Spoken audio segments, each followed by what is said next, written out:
আমি কখনোই কারো খুব প্রিয় বন্ধু হতে পারিনি, কারো সেই প্রাণপ্রিয় বন্ধু হয়ে উঠতে পারিনি যাকে সে সবার আগে জায়গা দেবে। কারো সেই প্রাণপ্রিয় মানুষ হয়ে উঠতে পারেনি যার জন্য কেউ আলাদা করে প্ল্যান বানাবে। কেউ যে ভালোবাসে না এমনটা না, সবাই ভালোবাসে, কিন্তু আমাদের মতো মানুষদের জায়গা কখনোই প্রায়োরিটি লিস্টের প্রথম সারিতে থাকে না।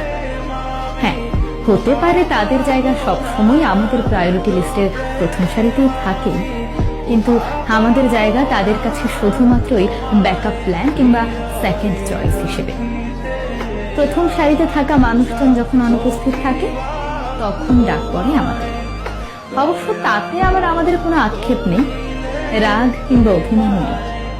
তারা খুশি হলেই আমরা খুশি, তারা আনন্দ পেলেই আমরা আনন্দ পাই, তাদের সাকসেসেই আমরা গর্ববোধ করি। আবার তারা বিপদে পড়লে আমরা পাশে গিয়ে দাঁড়াই। তারা যে আমাদের পাশে দাঁড়ায় না এমনটা না, তারাও দাঁড়ায়, তবে সেটা কতটা দায় সারার মতো দাঁড়ানো তা আমার জানা নেই। যাই হোক, আমাদের মতো মানুষগুলো যতই অপ্রয়োজনীয় হোক না কেন, আমরাও নীরবে তাদের জীবনে একটা ভূমিকা পালন করি, একটা সেতুর ভূমিকা। আমরা সব সময় সবাইকে জুড়ে নিতে পছন্দ করি, সব সময় সবাইকে হাসি খুশিতে মাতিয়ে রাখতে পছন্দ করি।